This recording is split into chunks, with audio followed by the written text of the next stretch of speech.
कहानी की शुरुआत होती है एक सुनसान मार्केट से, जहां हम एक फैमिली को देखते हैं जो बिल्कुल चुपचाप खामोशी से जरूरत का सामान इकट्ठा कर रही होती है। ये लोग इतने ज्यादा डरे हुए थे कि एक दूसरे से बात तक नहीं कर पा रहे थे, बस इशारों से एक दूसरे को समझा रहे थे। आखिर कुछ तो था जो उन्हें बिल्कुल खामोश रहने पर मजबूर कर रहा था। इस फैमिली का लीडर है ली और उसकी वाइफ का नाम एवलिन है। यहाँ उनकी बड़ी बेटी रीगन जो बचपन से सुन नहीं सकती थी, और उनके दो बेटे मार्कस और बो होता है। बो उम्र में छोटा होता है, इसीलिए वो ज्यादा चीजें नहीं समझ पाता। वो ऊपर अलमारी में एक टॉय रॉकेट देख लेता है। जैसे ही वो रॉकेट को उठाने वाला होता है तो वो रॉकेट उसके हाथ से छूटकर नीचे गिरता है। ये देखकर सबके गले में सांसें अटक जाती हैं, लेकिन ऐन वक्त पर रीगन जल्दी से उस टॉय रॉकेट को कैच कर लेती है और सबकी जान बचा लेती है। ली सबको इशारों में समझाता है कि शाम होने वाली है, हमें जल्द से जल्द घर लौटना होगा, नहीं तो हम खतरे में पड़ सकते हैं। तभी इनका 4 साल का बेटा वही टॉय रॉकेट फिर से उठा लाया। उसे देखकर सभी दहशत में आ गए, क्योंकि ये रॉकेट बैटरी से चलने वाला था, जिसे ऑन करते ही शोर मच सकता था। ली अपने बेटे के हाथ से वो रॉकेट लेके उसकी बैटरी निकालकर टेबल पर रख देता है। इसके बाद वो सभी घर के लिए निकलने लगे, लेकिन बो उस रॉकेट को साथ ले जाने की बार बार जिद कर रहा था। इसलिए रीगन चुपके से इस बिना बैटरी वाले रॉकेट को उसके हाथ में थमा देती है और वो भी स्टोर से बाहर आ गई। पर तभी उस बच्चे ने रॉकेट की बैटरियां भी उठा ली। इसके बाद ये चारों लाइन से घर की तरफ निकल पड़े। तब हम देखते हैं कि रोशनियों से चमकने वाला ये शहर कभी गाड़ियों के शोर और इंसानों की भीड़ से भरा रहता, मगर आज ये शहर पूरी तरह से वीरान और सन्नाटे में डूबा हुआ है। यहाँ इंसान तो दूर बल्कि परिंदों की भी आवाज नहीं सुनाई देती। हर तरफ एक खौफनाक सी खामोशी छाई हुई है। पूरी दुनिया में अब कमतर ही लोग जिंदा बचे हैं, जिनमें ये 5 लोग भी शामिल हैं। यहाँ हम देखते हैं कि उन्होंने लाइन से अपने घर तक रेत बिछाया हुआ है और ये लोग इस पर नंगे पांव चल रहे थे ताकि कदमों की भी आहट न हो। वहीं मासूम बो रीगन के पीछे था। वो रॉकेट को लेकर बहुत खुश था। तभी बो ने रॉकेट में बैटरी लगाकर उसे ऑन कर दिया, जिससे उस रॉकेट में म्यूजिक बजने लगा। रीगन सुन नहीं सकती थी, इसलिए आवाज पर उसका ध्यान ही नहीं गया। लेकिन जब ली और एवलिन ने उसे सुना तो वो दोनों बहुत ज्यादा घबरा गए। तभी अचानक घने जंगलों के बीच से निकलकर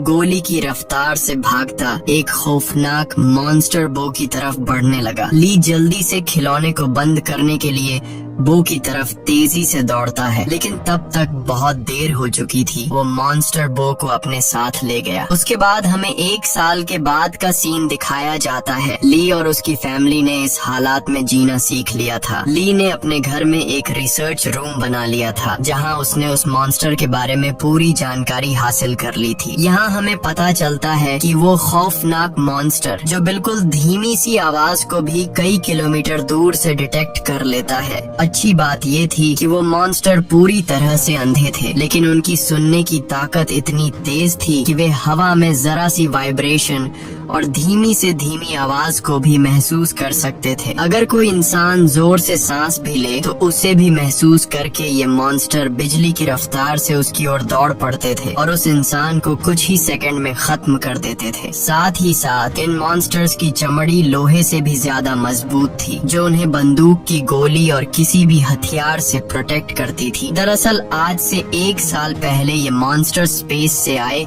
एक मेट्रॉइड के जरिए इस धरती पर आए। ये मॉन्स्टर्स इतने ज्यादा तेज रफ्तार थे कि कुछ ही वक्त में ये पूरी धरती में फैल गए और इस दुनिया से लगभग सभी इंसानों का नामो निशान मिटा दिया। इन मॉन्स्टर्स से बचने का सिर्फ एक ही तरीका था और वो था बिल्कुल शांत रहना, जो कि ली और उसकी फैमिली ये राज जान चुके थे। इसलिए उन्होंने खुद की पूरी तरह से सेफ्टी कर ली थी। ली ने अपने घर के चारों तरफ सीसीटीवी कैमरास लगा दिए थे ताकि मॉन्स्टर के आने की खबर उनको लग सके। साथ ही उसने सीढ़ियों और रास्ते में कदम रखने वाली जगह पर एक खास तरह के निशान लगाए थे ताकि उन क्रीचर्स को उनकी पैरों की आहट भी न आ सके। और ली ने अपने घर में एक अंडरग्राउंड बंकर भी बनाया था, जहां ये इन मॉन्स्टर्स पर रिसर्च करता था। उसने ये भी पता लगा लिया था कि इस इलाके में कुल 3 मॉन्स्टर मौजूद हैं। अब ली उन मॉन्स्टर की कमजोरी के बारे में जानने की कोशिश कर रहा था।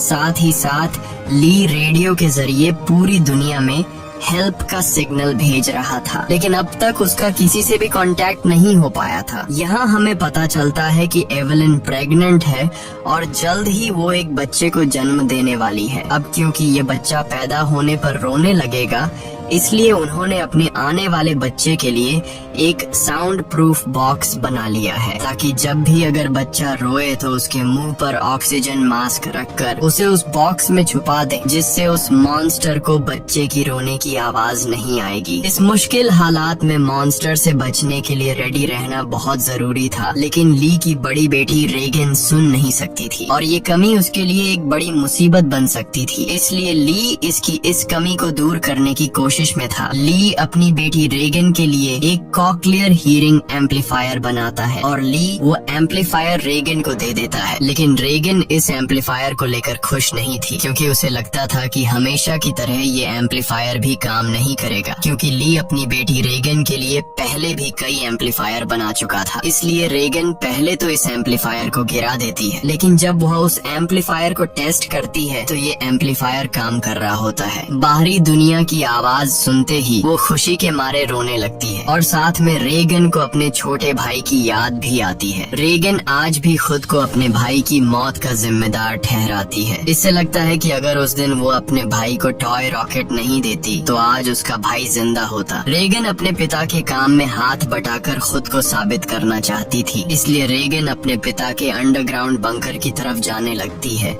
लेकिन तभी उसके पिता उसे रोक लेते हैं और उसे अंदर जाने से मना कर देते हैं, क्योंकि 1 साल पहले रेगन के अपने छोटे भाई को टॉय रॉकेट देने की गलती की वजह से अब वो रेगन पर बिल्कुल भी भरोसा नहीं करता। उसे डर लगता है कि नीचे अंडरग्राउंड बंकर में माइक्रोफोन, रेडियो और भी कई सारी चीजें हैं। अगर गलती से भी रेगन का हाथ किसी ऐसी चीज के साथ लग गया जो साउंड क्रिएट करती हो तो हमारी जान खतरे में पड़ सकती है। अगले दिन ली अपने बेटे मार्कस के साथ मछलियां पकड़ने नदी पर जा रहा होता है। रेगन भी उनके साथ जाना चाहती थी। रेगन ली से रिक्वेस्ट करती है कि प्लीज मुझे भी अपने साथ ले चलो, पर ली ने उसे अपने साथ ले जाने से मना कर दिया। वो रेगन से कहता है कि तुम्हारी माँ घर पर अकेली है, इसलिए तुम घर पर अपनी माँ का ख्याल रखो। जिसके बाद ली मार्कस के साथ नदी की तरफ निकल गया। ये बात रेगन को बहुत ज्यादा बुरी लगती है और वह नाराज हो जाती है। उसे लगता है कि उसके पिता उसे प्यार नहीं करते, इसलिए वह अपना बैग पैक करके वह भी घर से कहीं निकल गई और सीधा उस जगह पर आई जहाँ पर उसके भाई को मॉन्स्टर ने मार डाला था। वह अपने भाई के कब्र के पास लेटकर रोने लगती है और कुछ ही देर में यहीं पर रेगन की आंख लग जाती है। दूसरी तरफ एवेलिन घर पर बिल्कुल अकेली थी। कुछ देर बाद वो बेसमेंट से कपड़े धोकर उन्हें बोरी में भरकर बाहर ले जा रही थी। तभी सीढ़ी पर लगा एक कील उस बोरी में फंसकर सीधा हो गया। वह नुकीला कील ठीक उनके पैर रखने की निशान पर था, पर एवेलिन उसे देख नहीं पाई। उधर ली और मार्कस मछली पकड़ने में लगे थे। कुछ देर बाद ली अपने बेटे मार्कस को एक झरने के पास ले आता है और ली अपने बेटे से कहता है कि यहाँ तुम बात कर सकते हो, क्योंकि पानी के झरने की वजह से तुम्हारी आवाज उसमें हाइड हो जाएगी और तुम्हारी आवाज उस मॉन्स्टर तक नहीं पहुँच पाएगी। अब तुम खुलकर बात कर सकते हो। वो दोनों झरने के पास बैठकर बातें करने लगते हैं। मार्कस पूछता है क्या वो बो की मौत का जिम्मेदार रेगन को मानते हैं, जिस पर ली जवाब देता है कि जो कुछ भी बो के साथ हुआ उसमें किसी की भी गलती नहीं थी। लेकिन मार्कस ली को बताता है कि रेगन आज भी बो की मौत का जिम्मेदार खुद को ठहराती है, इसलिए तुम्हें रेगन को ये बात बतानी चाहिए कि उस दिन तुम्हारी कोई गलती नहीं थी। इसी दौरान एवेलिन ने अपने मर चुके बेटे की तस्वीर लिए उसकी याद में आंसू बहा रही थी। तभी अचानक उसे लेबर पेन शुरू हो गया, यानी कि उसकी डिलीवरी का टाइम आ चुका था। वो फोटो फ्रेम हाथ में लिए हुए जल्दी से बेसमेंट की तरफ जाने लगी, पर तभी सीढ़ियों से नीचे उतरने की जल्दी में उसका पैर उस नुकीले कील पर धंस गया। एवलिन दर्द से तड़प उठी, पर उसने अपने मुंह से आवाज नहीं निकाली। लेकिन उसके हाथ से उसके बेटे का फोटो फ्रेम छूट गया और तेज आवाज के साथ नीचे गिरकर टूट जाता है। एवलिन ने जैसे तैसे करके अपने पैर को खींचकर उस कील से बाहर निकाला। इस दौरान उसे इतनी तकलीफ हुई कि उसका चेहरा पूरी तरह से लाल हो गया, लेकिन वो खुद पर काबू रखते हुए अपने मुंह से आह तक नहीं निकालती, क्योंकि उसे पता था कि आवाज निकालने का मतलब अपनी मौत को दावत देना है। वो लंगड़ाती हुई नीचे आकर लाइट का स्विच ऑन करती है, जिससे बाहर रेड लाइट जल पड़ी। अब वो वापस ऊपर की तरफ लौटने लगी, पर तभी उसने कुछ देखा जिससे उसके गले में सांस अटक गई। असल में वो मॉन्स्टर उसके घर तक पहुंच चुका था। दरअसल जब एवलिन के हाथ से वो फोटो फ्रेम गिर गया था तो उस आवाज को मॉन्स्टर ने सुन लिया था। डर से कांपती एवलिन दीवार के पीछे छिप गई। दूसरी तरफ ली और मार्कस मछलियाँ पकड़कर घर वापस लौट रहे थे। तभी दूर से उन्होंने देखा कि घर के चारों ओर रेड लाइट जल रही है। ली समझ गया कि एवलिन खतरे में है। वह तुरंत घर की तरफ भागा। उधर बेसमेंट में छिपी एवलिन डर के मारे कांप रही थी और वो मॉन्स्टर उसे घर के हर एक कोने में ढूंढ रहा था। तभी एवलिन को बेसमेंट में एक टाइमर मिला। यहाँ एवलिन समझदारी से काम लेते हुए उस टाइमर में कुछ सेकंड्स का टाइम सेट करके उसे एक कोने में रख देती है और जल्दी से एक दूसरे कोने में आकर चुप जाती है। इतने में वो मॉन्स्टर वहाँ हलचल महसूस कर लेता है और वो धीरे धीरे उस हलचल वाली जगह की तरफ बढ़ने लगा। वो एवलिन के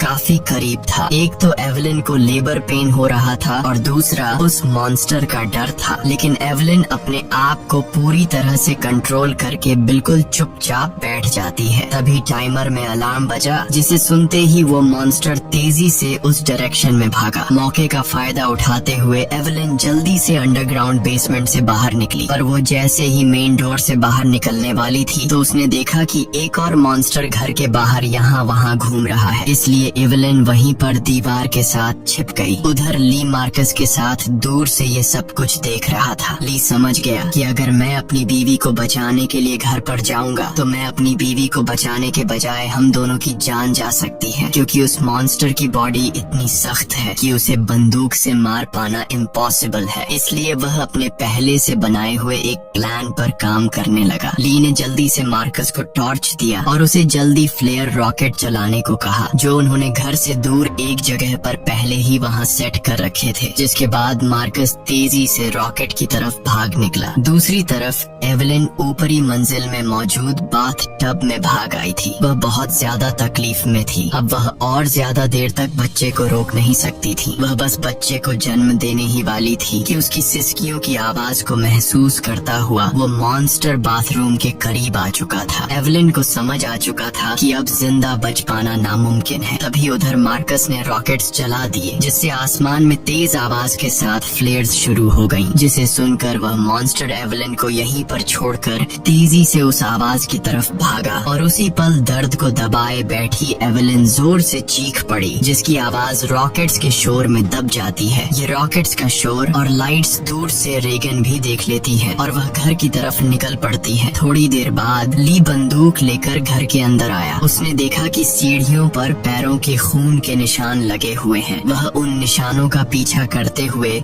बाथरूम तक पहुंच जाता है। वहां पहुंचकर वह देखता है कि बाथ टब खून से लाल है। वह समझ गया कि एवलिन भी उस मॉन्स्टर का शिकार हो चुकी है। वह आंसू बहाता हुआ वहीं बैठ गया, पर तभी शावर रूम के कांच पर किसी ने हाथ रखा। वह कोई और नहीं बल्कि एवलिन ही थी। एवलिन ने इस मुश्किल हालात में भी खुद को संभाल कर एक बेटे को जन्म दिया था। एवलिन को जिंदा पाकर ली की आंखें खुली की खुली रह गईं। अब इससे पहले कि बच्चे की रोने की आवाज आती, ली तुरंत एवलिन और बच्चे को उठाकर अंडरग्राउंड रूम में ले आया, जिसके बेसमेंट में उन्होंने बच्चे के लिए साउंड प्रूफ बॉक्स बनाया था। लेकिन बेसमेंट में घुसने से पहले ही बच्चे ने रोना शुरू कर दिया, जिसे सुनकर वो मॉन्स्टर तेजी से उनकी ओर आने लगा। ली जल्दी से अंडरग्राउंड रूम में घुसा और दरवाजे को एक मोटे मैट्रेस से ढक दिया। ली ने फौरन बच्चे के मुंह पर ऑक्सीजन मास्क लगाया और उसे बॉक्स में बंद कर दिया, जिससे उसके रोने की आवाज बंद हो गई। तब जाकर उन दोनों ने राहत की सांस ली। यहाँ ली अपनी वाइफ एवलिन को बताता है कि मैं इन क्रीचर्स की कमजोरी जान चुका हूँ।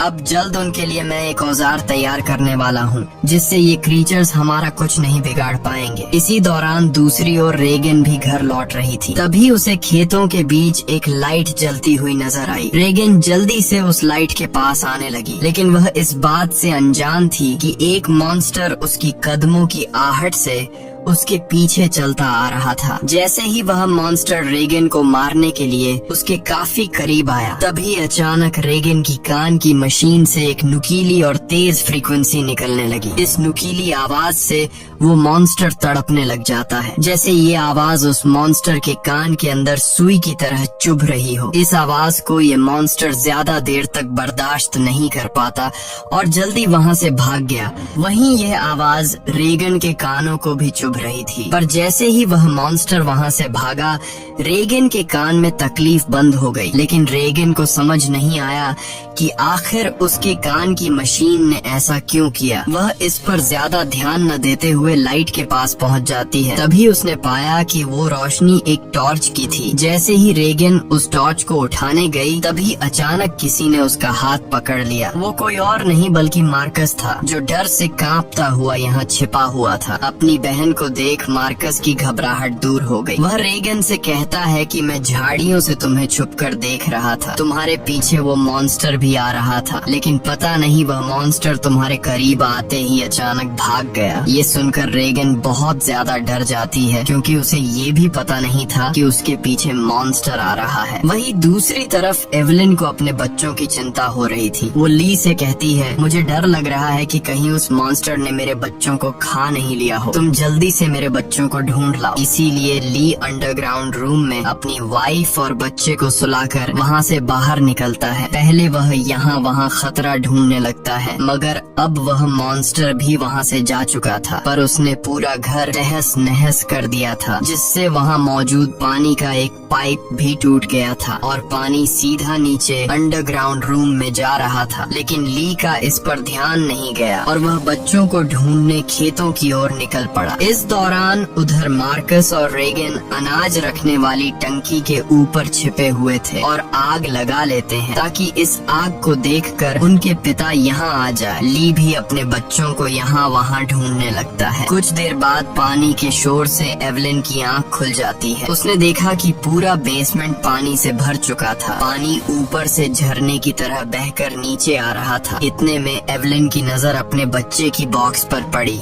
वह बॉक्स खुला हुआ था, पर वहाँ से बच्चे की जरा सी भी आवाज नहीं आ रही थी। एवलिन जैसे ही बॉक्स के पास जाने लगी, तभी उसे बॉक्स के पास ही सामने से एक मॉन्स्टर नजर आया। उसे देखकर एवलिन बहुत ज्यादा घबरा गई। एवलिन को लगा कि शायद मॉन्स्टर ने उसके बच्चे को खा लिया है, क्योंकि एवलिन को वह बॉक्स तो नजर आ रहा था, लेकिन वह बॉक्स उससे काफी दूर था, इसलिए वह बॉक्स के अंदर देख नहीं सकती थी कि बच्चा अभी भी जिंदा है या फिर मॉन्स्टर ने उसे खा लिया। इसलिए वह धीरे धीरे बॉक्स की तरफ बढ़ने लगी। तभी वो मॉन्स्टर भी पानी में उतर जाता है। लेकिन एवलिन जब बॉक्स के करीब पहुंची तो उसने देखा कि उसका बच्चा सही सलामत है। खुशकिस्मती से बच्चे ने आवाज नहीं किया था, जिस वजह से उसकी जान बच गई थी। वह अपने बच्चे को लेकर एक कोने में आकर चुपचाप खड़ी हो गई, पर वो मॉन्स्टर मौत बनकर एवलिन के पास ही मंडरा रहा था। अगर बच्चे के मुंह से जरा सी भी रोने की आवाज निकलती तो उनकी मौत पक्की थी। दूसरी ओर रेगन और मार्कस अपने पिता का इंतजार करते करते थक चुके थे। रेगन को लगता है कि उनके पिता उन्हें बचाने के लिए नहीं आएंगे। अब वह अकेले ही घर जाना चाहती थी, लेकिन मार्कस को अपने पिता पर पूरा यकीन था। अपनी बहन को जाता देखकर मार्कस उसे रोकने की कोशिश करता है, लेकिन जैसे ही वह अपनी बहन को रोकने के लिए आगे बढ़ता है तो अनाज की टंकी का दरवाजा खुलकर वह उसके अंदर गिर जाता है। गिरते वक्त मार्कस के मुंह से तेज आवाज निकल जाती है, जिसे सुनते ही वह मॉन्स्टर जो एवलिन को घर में ढूंढ रहा था वह फौरन उस आवाज के पीछे भाग पड़ा, जिससे एवलिन तो बच गई, लेकिन अब मार्कस की जान खतरे में पड़ गई थी। अनाज से भरी वो टंकी दलदल बादल की तरह थी, जिसके अंदर फंसा मार्कस बाहर आने के लिए जितना जोर लगा रहा था उतना ही वह उसके अंदर धंसता जा रहा था। यहाँ रीगन टंकी का दरवाजा तोड़कर उसे नीचे अनाज में फेंक देती है और खुद भी नीचे टंकी में कूद जाती है। मार्कस जैसे ही अनाज में डूबने वाला था, रीगन उसे पकड़कर बाहर निकाल लेती है और ये दोनों दरवाजे के ऊपर बैठ जाते हैं, जिससे उनकी जान बच जाती है। लेकिन इन दोनों की हलचल को मॉन्स्टर ने सुन लिया था, इसलिए वो मॉन्स्टर खेत के रास्ते से तेजी से होते हुए टंकी की तरफ बढ़ता है। ली मॉन्स्टर को तेजी से टंकी की तरफ जाता हुआ देखकर समझ जाता है कि उसके दोनों बच्चे अनाज के टंकी के पास हैं। रीगन ने मार्कस की जान तो बचा ली थी, लेकिन उसका कोई फायदा नहीं होने वाला था, क्योंकि इतने शोर शराबे के बाद मौत का साया तेजी से उनकी तरफ बढ़ रहा था। अगले ही पल वो मॉन्स्टर भी टंकी के अंदर कूद पड़ा। वो उन दोनों को मारने के लिए जैसे ही आगे बढ़ा, तभी रीगन की कान की मशीन से एक बार फिर एक नुकीली आवाज निकलने लगी। ये आवाज उस मॉन्स्टर के लिए बहुत ही ज्यादा पेनफुल होती है, इसलिए वो बिना उन्हें मारे वहाँ से निकल जाता है। रीगन और मार्कस मौत के मुंह से बाल बाल बच गए और टंकी से बाहर निकल आए। बाहर ली भी उन्हें ढूंढता हुआ आ पहुँचा था। वह अपने बच्चों को सही सलामत देखकर बहुत खुश होता है। इस दौरान एवलिन भी ये सब कुछ सीसीटीवी रूम से देख रही थी। तभी ली को पता चलता है कि अभी भी वो मॉन्स्टर यहाँ आसपास है। उसने बच्चों को फौरन सामने मौजूद गाड़ी की ओर भेज दिया और खुद एक कुल्हाड़ी उठाकर आसपास नजरें दौड़ाने लगा। लेकिन वो क्रीचर ठीक उसके ऊपर होता है। ली जैसे ही पलटकर पीछे देखता है, वो मॉन्स्टर उसे अपने पंजे से मारकर दूर फेंक देता है। अपने पिता को तकलीफ में देखकर मार्कस ली को आवाज देने लगता है। आवाज सुनकर मॉन्स्टर को मार्कस की पोजीशन का भी पता चल जाता है। वो मॉन्स्टर अब मार्कस और रीगन की तरफ बढ़ने लगा, लेकिन तभी एक बार फिर रीगन की कान की मशीन से फ्रीक्वेंसीज निकलने लगी। वह आवाज रीगन को भी चुभ रही थी, इसलिए रीगन ने अपनी कान की मशीन को ही ऑफ कर दिया। लेकिन यह उसकी सबसे बड़ी गलती थी। इस मशीन से जो फ्रीक्वेंसी निकलती थी, वही फ्रीक्वेंसी उस मॉन्स्टर की कमजोरी थी, जिसे वो बिल्कुल भी बर्दाश्त नहीं कर सकता था। लेकिन अनजाने में रीगन ने मशीन को बंद करके अपनी ही मौत को दावत दे दी। अगले ही पल वो मॉन्स्टर कार पर झपट पड़ा और मार्कस तक पहुंचने की कोशिश करने लगा। इसी दौरान उधर ली होश में आ गया। अपने बच्चों को खतरे में देख वह समझ गया था कि मॉन्स्टर से लड़कर वह कभी भी मॉन्स्टर को मार नहीं सकता, इसलिए अब उसे सिर्फ एक ही रास्ता नजर आया। उसने रीगन को इशारों में बताया कि मैं तुमसे बहुत ज्यादा प्यार करता हूँ। मैंने तुम्हें कभी भी बो की मौत का जिम्मेदार नहीं ठहराया है और मेरे होते हुए तुम्हें कुछ नहीं हो सकता। जिसके बाद ली जोर से चिल्लाने लगा। उसे सुन वो मॉन्स्टर ली की तरफ दौड़ पड़ा और एक ही झटके में उसे चीर फाड़ कर रख दिया। अपने पिता को मरता हुआ देखकर रीगन को बहुत ज्यादा दुख होता है, क्योंकि पहले उसे लगता था कि उसके पिता उससे प्यार नहीं करते, लेकिन अब उसे रियलाइज हुआ कि वह गलत थी। ली को मारने के बाद वो मॉन्स्टर वहाँ से चला जाता है। दूसरी तरफ एवलिन भी ये सब कुछ सीसीटीवी के जरिए देख रही थी। तब रीगन उसी वक्त गाड़ी स्टार्ट करके अपने भाई के साथ घर आ पहुंचती है। एवलिन ने अपने बच्चों को सही सलामत देखते ही सीने से लगा लिया। तभी एवलिन ने देखा कि वो मॉन्स्टर एक बार फिर से उनकी तरफ आ रहा है। इसके बाद ये लोग जल्दी से घर के अंदर चले जाते हैं, जहां मार्कस और रीगन अपने छोटे भाई को देखते हैं। रीगन देखती है कि उसके फादर उसके कोक्लियर इम्प्लांट के लिए कितनी मेहनत कर रहे थे। अब वो अपने फादर को बहुत ज्यादा मिस करने लगती है। कुछ देर बाद वह मॉन्स्टर उनके घर घुस आया। एवलिन यहाँ बंदूक तान कर उसके सामने खड़ी हो गई। एवलिन के पास बंदूक तो थी, पर वह जानती थी कि उसकी गोली उस मॉन्स्टर की मोटी खाल का कुछ नहीं बिगाड़ सकती, इसलिए अब उन्हें अपनी मौत अपनी आंखों के सामने नजर आ रही थी। लेकिन जैसे ही ये मॉन्स्टर उन लोगों को मारने के लिए आगे बढ़ा, तभी अचानक रीगन के कान में तकलीफ होने लगी। लेकिन दूसरी तरफ उसने देखा कि वो मॉन्स्टर भी अचानक तड़पने लगा। यानी जैसे ही रीगन के कानों में तकलीफ शुरू हुई, तभी दूसरी तरफ वो मॉन्स्टर भी उससे कई गुना ज्यादा तकलीफ महसूस करने लगा। रीगन समझ जाती है कि उसके कान में लगी मशीन जो उसके पिता ने बनाई थी, उसका इस मॉन्स्टर के साथ कोई कनेक्शन है। तभी रीगन का ध्यान अपने पिता के रिसर्च पर गया, जिससे रीगन को पता चला कि उसके कान के मशीन से निकलने वाली हाई पिच फ्रीक्वेंसी उस मॉन्स्टर की कमजोरी है। रीगन को समझ आ गया था कि जब भी ये मॉन्स्टर मेरे करीब आता तो मेरे कान में तकलीफ होने लगती और ये मॉन्स्टर वहाँ से भाग जाता। इससे पहले कि ये मॉन्स्टर उन्हें मार देता, रेगन जल्दी से अपने कान में लगे कॉक्लियर इम्प्लांट का पावर और ज्यादा बढ़ा देती है, जिससे निकली हाई फ्रीक्वेंसी साउंड से वो मॉन्स्टर अचानक तड़पने लगा। ऐसा लग रहा था कि जैसे वो हाई फ्रीक्वेंसी साउंड उस मॉन्स्टर के पूरे शरीर में सुइयां चुभा रही हो। यहाँ रेगन की माँ भी समझ जाती है कि ये सारा कमाल कोक्लियर इम्प्लांट का है, लेकिन पावर बढ़ाने से रेगन के कानों में भी और ज्यादा तकलीफ होने लगी। इसीलिए रेगन समझदारी से काम लेते हुए वहाँ रखे एक माइक्रोफोन के साथ उस कान की मशीन को लगा देती है, जिससे वो फ्रीक्वेंसी साउंड वेव और ज्यादा तेज हो गई। अब तो उस मॉन्स्टर का दर्द से बुरा हाल हो गया और उसकी खोपड़ी का आर्मर अपने आप ही खुलने लगा। आर्मर खुलते ही जैसे ही उसका मुंह नजर आया,